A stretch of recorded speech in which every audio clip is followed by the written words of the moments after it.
नमस्कार, आप देख रहे हैं जनता टीवी और मैं हूं आपके साथ मनीषा सिंह। सीधा रुख करते हैं और सुनाते हैं कि सीएम पुष्कर सिंह धामी क्या कुछ कह रहे हैं। बधाई देता हूं और पुलिस आवास व्यवस्था के अंतर्गत हमने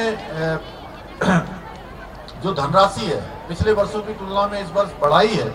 साथ ही साथ यह भी प्रावधान किया है कि अगले 3 वर्षों में हमारे पुलिस के जवानों के लिए, पुलिस के कार्मिकों के लिए, उनके पारिवारिक जनों के लिए जो आज आवास की अत्यंत ही कमी है, 18% कुल आवास हैं जो सरकारी व्यवस्था के अंतर्गत पुलिस की व्यवस्था में मिल पाते हैं, उसकी संख्या बढ़े, उसका प्रतिशत बढ़े। उसके लिए हमने एक प्रयास शुरू किया है कि अगले 3 वर्षों में हम 100 करोड़ रुपए की धनराशि का प्रावधान करेंगे, जिससे कि पुलिस को और पुलिस के परिवार के लोगों को, पुलिस के जवानों को, पुलिस के कार्मिकों को अपने परिवार के आसपास रहने के लिए अच्छे आवास उपलब्ध हो पाए, अच्छी व्यवस्थाएं उपलब्ध हो पाए, जिससे उनका जो समय है वह भी बचेगा और उनकी जो कार्य क्षमता है वह भी बढ़ेगी। वो एक तरह से कहीं ना कहीं जो समय की बर्बादी होती है, उनके रहने के लिए स्थान नहीं मिल पाता है, बहुत दूर दूर तक ट्रैवल करना पड़ता है, सुरक्षा की दृष्टि से, अन्य दृष्टियों से भी कई बार वो चिंता का विषय होता है। उस दिशा में भी हम ठोस तरीके से काम कर रहे हैं, क्योंकि हमारे प्रधानमंत्री जी हमेशा उनका मानना है कि पुलिस की व्यवस्था जो है अच्छी होनी चाहिए, स्मार्ट पुलिसिंग होनी चाहिए। पुलिस आर्टिफिशियल इंटेलिजेंस से लेकर साइंस एंड टेक्नोलॉजी का ठीक प्रकार से उपयोग करे और आने वाली चुनौतियों का सामना करे। उसमें हमारा प्रयास हर संभव रहेगा कि पुलिस जितनी सुदृढ़ हो सकती है। और हमने जो संकल्प लिया है कि आने वाले समय में हमारा राज्य हिंदुस्तान के श्रेष्ठ राज्यों में शामिल हो, तो उसमें हमारी अच्छी पुलिसिंग भी शामिल है। इसलिए पुलिस को सुदृढ़ करना भी हमारी प्राथमिकता है। मैं एक बार फिर से आप सभी को अपनी ओर से दीपावली पर्व आ रहा है, मैं उसकी भी शुभकामनाएं देता हूं, बहुत बधाई देता हूं। पुलिस परिवार के लोगों को आज ये मेले के अवसर पर बधाई देता हूं और उपवा की हमारी सभी बहनों को, अलकनंदा जी के साथ जितनी भी यहाँ पर टीम है, पूरी टीम को, सभी जिलों में भी जो टीम काम कर रही है उनको भी अपनी बधाई देते हुए कि वो बहुत शानदार काम इसमें लोगों के हितों के लिए कर रही है, उसके लिए बधाई देते हुए मैं अपनी वाणी को विराम देता हूं। बहुत बहुत धन्यवाद। धन्यवाद महोदय।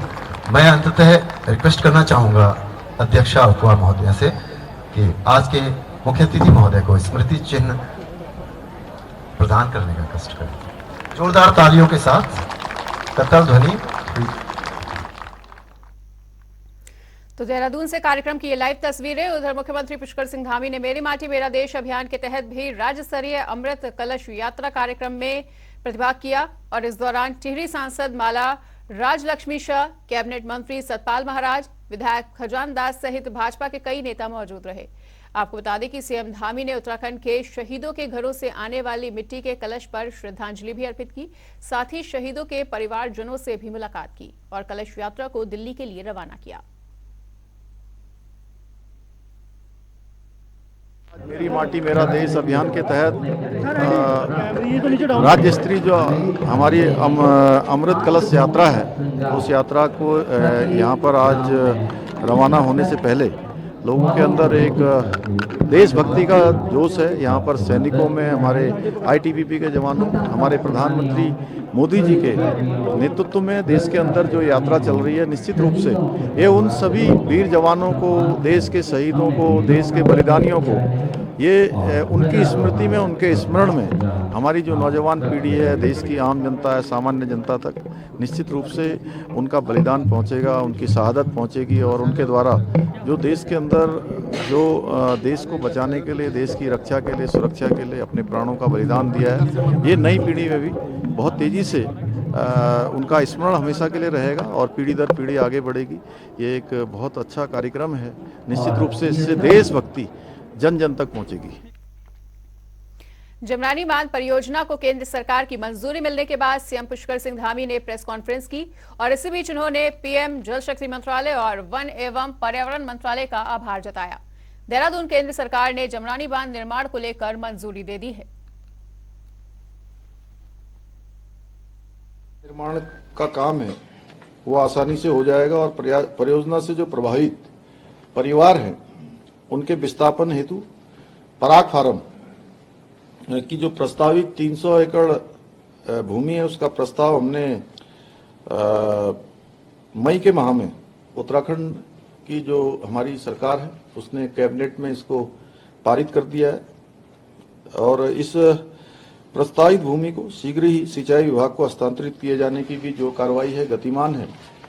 तो निश्चित रूप से मैं सभी इससे लाभान्वित होने वाले लोगों को भी, उन सभी जनों को भी मैं शुभकामनाएं, उनको भी बधाई देना चाहता हूं।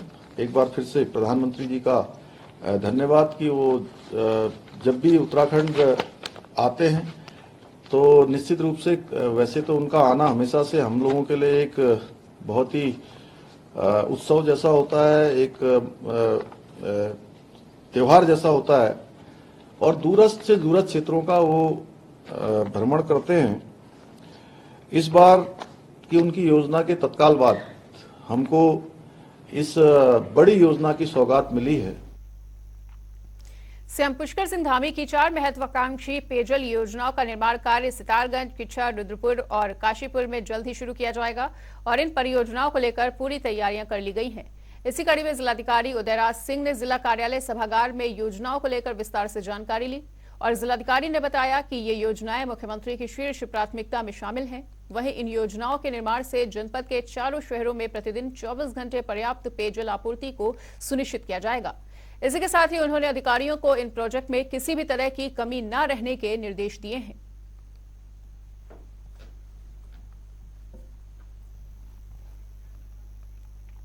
उत्तराखंड के पूर्व मुख्यमंत्री हरीश रावत की मुश्किलें बढ़ती नजर आ रही हैं। अभी हाल ही में हरीश रावत का एक्सीडेंट हो गया था, जिसके बाद से ही वो जॉलीग्रांट अस्पताल में भर्ती हैं। यहां पर उनका इलाज चल रहा है। वहीं सीबीआई की टीम ने हरीश रावत को 2016 के स्टिंग ऑपरेशन मामले में नोटिस जारी किया है, जिसे लेकर खुद सीबीआई की टीम अस्पताल पहुंची। वहीं इस पूरी घटना की हरीश रावत ने खुद फेसबुक पोस्ट कर जानकारी दी है। आपको बता दें कि हरीश रावत के साथ ही पूर्व कैबिनेट मंत्री हरक सिंह रावत, निर्दलीय विधायक उमेश कुमार और कांग्रेस पार्टी के विधायक मदन बिष्ट को भी नोटिस जारी किया गया है। इस पर प्रदेश भाजपा प्रदेश महामंत्री आदित्य कोठारी का बयान सामने आया है और उन्होंने कहा है कि सीबीआई की जांच एक सामान्य प्रक्रिया है। जो सीबीआई जांच है, सीबीआई के द्वारा नोटिस दिए जा रहे हैं, ये सब जब हरीश रावत जी प्रदेश के मुख्यमंत्री थे, ये उस समय के उनके आपस के झगड़े, लेन देन के झगड़े हैं और वो लेन देन का झगड़ा राजनीतिक रूप लेकर के बड़ा रूप उसने लिया। पूरे प्रदेश की जनता को इसकी जानकारी है और ये एक रूटीन की प्रक्रिया है। सीबीआई के पास वो जांच चल रही है, सीबीआई उसकी जांच कर रही है, तो ये अपनी प्रक्रिया के तहत सीबीआई नोटिस भी भेज रहे हैं, उनसे पूछताछ भी करेगी। जो निर्धारित प्रक्रिया है उसके अनुसार ये काम हो रहा है।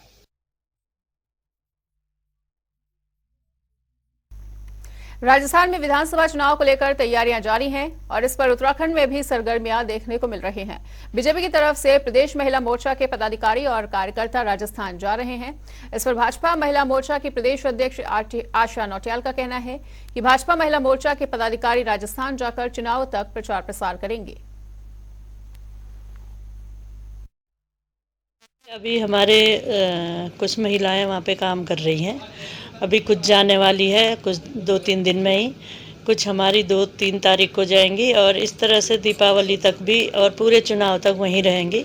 सभी लगभग जिन विधानसभाओं में भी ड्यूटी लगाई जाएगी वहाँ पर महिला मोर्चा उत्तराखंड काम करेगा और वहाँ से विजय हासिल करके 50 महिलाओं की संख्या है जो अलग अलग उसमें जा रही हैं। अभी कुछ जा रही हैं, फिर उसके बाद 2 तारीख के बाद जाएंगी और दीपावली तक मतलब चुनाव तक वहीं रहेंगी। देहरादून के कारगी ग्रैंड मुस्लिम बस्ती में कब्रिस्तान को लेकर विवाद लगातार चल रहा है। वहीं इस मामले में एमडीडीए का भ्रष्टाचार साफ तौर पर नजर आ रहा है। दरअसल कारगी ग्रैंड में 1.5 हेक्टेयर भूमि कब्रिस्तान के लिए दी गई थी, जिस पर एमडीडीए का कोई भी मालिकाना हक नहीं था। पर बावजूद इसके एमडीडीए के अधिकारियों ने कब्रिस्तान की जमीन पर सड़क का टेंडर पास कर दिया है, जिससे वहां सड़क निर्माण का काम शुरू हो गया है। वहीं इस मामले में मदद के लिए स्थानीय लोग उत्तराखंड क्रांति दल के नेता अनुपम खत्री के पास पहुंचे, जिसके बाद उन्होंने निर्माण कार्य पर पहुंचकर निर्माण कार्य को बंद करवाया।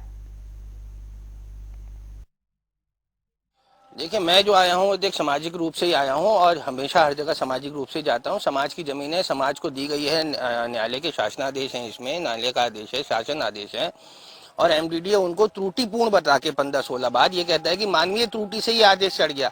तो इसका आधार क्या है? क्योंकि जो एमडीडीए में सचिव बैठे हैं एमएस बर्निया, उनकी लगातार इस तरह की कंप्लेंट्स आ रही हैं कि वो अनैतिक कामों को बहुत सपोर्ट कर रहे हैं और खुले तौर पे उन्होंने जो है एक भ्रष्टाचार का माहौल बना रखा है। यहाँ कोर्ट में विचाराधीन होने के बावजूद मामले के, और ये बात सबके संज्ञान में होने के बाद कि मामला कोर्ट में विचाराधीन है, उसके बावजूद यहाँ घड़ी घड़ी काम लगाने की कोशिश की जाती है। बार बार यहाँ पे लोगों को प्रताड़ित किया जाता है, जिसके लिए अब उत्तराखंड टाइगर फोर्स प्रखर रूप से खड़ी है और पूरा इनका साथ दे रही है। आज ये घटना घटी, 3-4 दिन से रोज काम लगा रहे हैं लोग।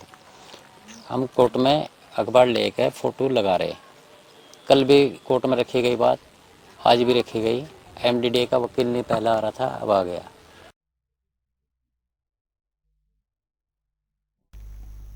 हल्द्वानी में 3 दिवसीय जोहार महोत्सव की रंगारंग शुरुआत हो गई है और चीन की सीमा से सटे सीमांत क्षेत्र के जोहार घाटी के रहने वाले बाशिंदों की ओर से जोहार महोत्सव का आयोजन पिछले 14 साल से किया जा रहा है।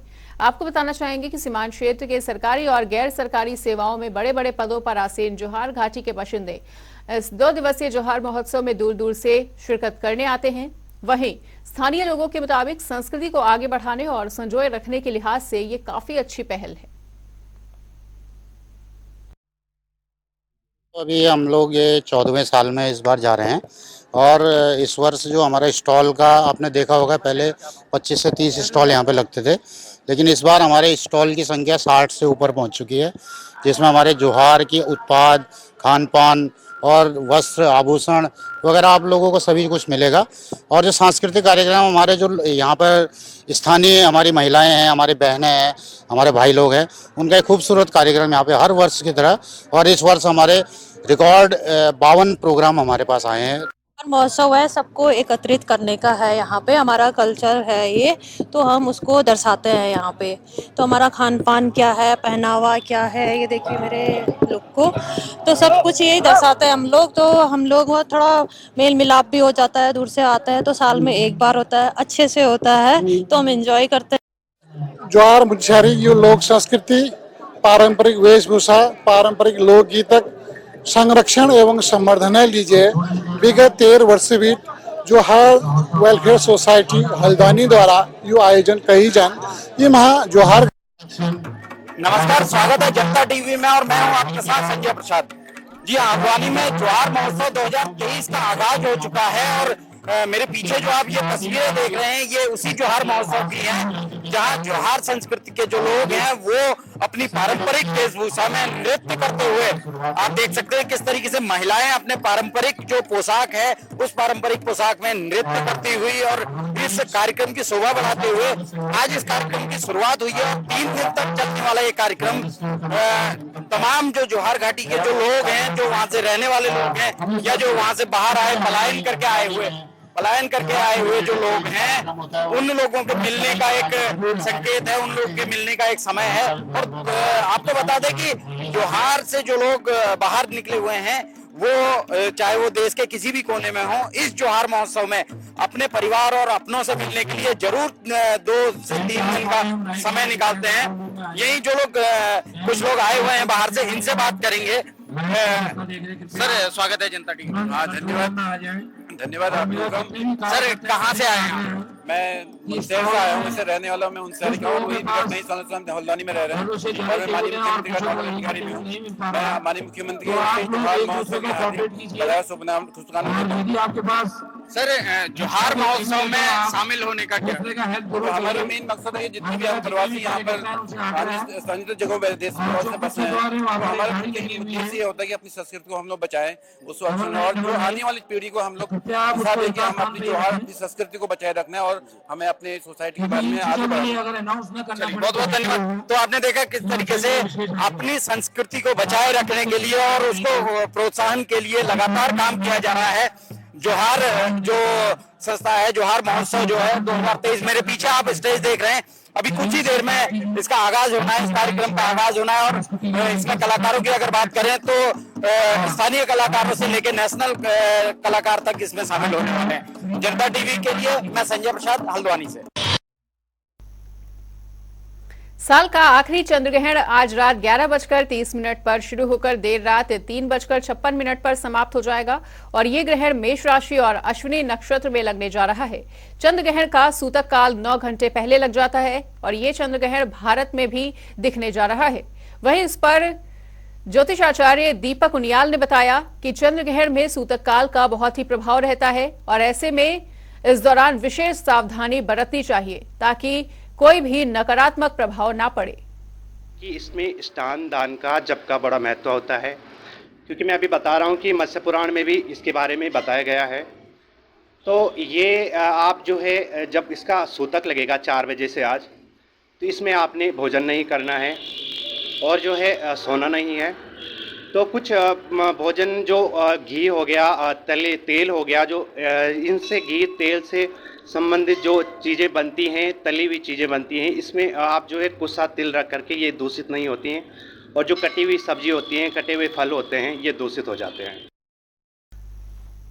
चंद्रग्रहण 2023 का असर देश में भी देखने को मिल रहा है और चंद्रग्रहण में सूतक काल की वजह से बद्रीनाथ मंदिर के कपाट बंद कर दिए गए हैं। स्वच्छ सर्वेक्षण 2022 में देहरादून को 69 रैंक प्राप्त हुई है। वहीं इस बार निगम की ओर टॉप 50 में आने के लिए तैयारियां की जा रही हैं। इसी कड़ी में निगम की ओर से जन जागरूक अभियान भी चलाया जाएगा, जिसमें चयनित संस्था सभी वार्ड में जनता से सीधा संपर्क स्थापित करते हुए घरों के कूड़े को सही ढंग से निस्तारित करवाने का काम करेगी। इसके साथ ही पॉलिथीन और प्लास्टिक का प्रयोग बंद करने के लिए शहरवासियों को जागरूक भी किया जाएगा। उसके कारण जो है जो भी इम्प्रूवमेंट्स हुए उसके चलते लगातार रैंकिंग में इम्प्रूवमेंट है। वर्तमान में हमारी 69th रैंक है और हमारा यही प्रयास है कि हम इसको और फर्दर इम्प्रूव करके लेके जाएं। इसमें काफ़ी सारे प्रयास किए जा रहे हैं, चाहे वो मैकेनाइज्ड रोड स्वीपिंग हो, चाहे वो ट्रांसफर स्टेशन के माध्यम से हो, चाहे वो डोर टू डोर के व्हीकल्स बढ़ा के उनकी फ्रिक्वेंसी को बढ़ाना, उनकी कवरेज को बढ़ाना। तो विभिन्न प्रकार के प्रयास किए जा रहे हैं। गार्बेज फ्री सिटी को अचीव करने के लिए भी प्रयास किए जा रहे हैं। बिन फ्री सिटी भी एक बड़ा रैंकिंग का मानक है, उसमें भी प्रयास किए जा रहे हैं। देहरादून के विभिन्न इलाकों में चल रहे जुगाड़ वाहन ट्रैफिक नियमों की धज्जियां उड़ा रहे हैं। वहीं इन जुगाड़ वाहनों पर लंबी लंबी पाइप और सैनिटरी का सामान ढुलाई की जाती है। शहर में बिल्डिंग मटेरियल वाले इन गाड़ियों की सेवा लेते हैं और आपको बताना चाहेंगे कि इस तरह की गाड़ियों से आए दिन कहीं न कहीं सड़क दुर्घटनाएं होती रहती हैं। कई बार तो लोगों की जान तक चली जाती है। और इस दौरान शैलेश तिवारी परिवर्तन आरटीओ का कहना है कि जो भी व्यक्ति गाड़ी को मॉडिफाइड करके चलाएगा उसके खिलाफ सख्त से सख्त कार्रवाई की जाएगी। जुगाड़ गाड़ी नहीं है, मोटर व्हीकल नहीं है जुगाड़, और वो चलाना अलाउड भी नहीं है। उसमें क्या होता है कि गाड़ी को मॉडिफाई कर देते हैं और सीमेंट सरिया कई बार ऐसे सामान ढोते हैं जिससे दुर्घटना होने की संभावना ज़्यादा है। इनकी स्पीड ज़्यादा नहीं हो सकती, लेकिन कई बार स्पीडिंग में ओवर स्पीड करते लोग हैं। सामान बहुत ज़्यादा बाहर निकला होता है, उससे क्या होता है कि पीछे से गाड़ी के टकराने का डर भी होता है। हम लोग क्या कर रहे हैं कि ई रिक्शा, ये जो जुगाड़ वाहन हैं, इनको बंद भी कर रहे हैं और इनको हम लोग कह रहे हैं कि आप अपने गाड़ी को कटवा दो, क्योंकि इसमें हम अभी बहुत जल्द एक अभियान चला करके इनके खिलाफ कार्रवाई करने वाले हैं। और अब रुक कर लेते हैं 2 मिनट में 10 बड़ी खबरों का। उत्तरकाशी में ठंड आने से जंगलों में आग लगने का सिलसिला शुरू। जंगली जानवरों के जलने का भी खतरा बना रहता है। मामले में प्रशासन बेसुध। रामनगर में अवैध अतिक्रमण के खिलाफ प्रशासन की कार्रवाई। रिजॉर्ट ने कर रखा था अवैध रूप से कब्जा, आगे भी जारी रहेगी कार्रवाई। देहरादून में एसटीएफ को मिली बड़ी कामयाबी। हरियाणा से आरोपी को किया गया है गिरफ्तार। धोखाधड़ी मामले में चल रहा था फरार। जुगाड़ से चल रहे वाहनों पर होगी कार्रवाई। वाहनों से जा रहे लोगों की जान, ट्रैफिक नियमों की उड़ रही हैं धज्जियां। उत्तराखंड के दौरे पर उपराष्ट्रपति जगदीप धनखड़, सीएम धामी से की मुलाकात। कई विषयों पर हुई चर्चा। लोकसभा चुनाव से पहले निर्वाचन आयोग की तैयारियां तेज। राज्य में कुल मतदाताओं की सूची जारी। जल्द ही सूची में संशोधन का काम होगा शुरू। विकासनगर में कांग्रेस नेता आर्येंद्र शर्मा ने प्रेस कॉन्फ्रेंस का किया आयोजन। सीएम धामी को दी बधाई। कहा कि प्रदेश में निवेश ला रहे हैं मुख्यमंत्री धामी। रुड़की में भगवानपुर ब्लॉक में बीडीसी बैठक आयोजित, विधायक और ब्लॉक प्रमुख में नोकझोंक, प्रतिनिधियों को बैठक से किया गया है बाहर। हल्द्वानी जोहार महोत्सव का आगाज, 3 दिन तक चलेगा जोहार महोत्सव कार्यक्रम, कलाकारों ने दी शानदार प्रस्तुतियां। स्टिंग ऑपरेशन मामले में सीबीआई ने हरीश रावत को नोटिस किया जारी, हरक सिंह रावत को भी नोटिस जारी, उमेश कुमार, मदन बिष्ट भी शामिल।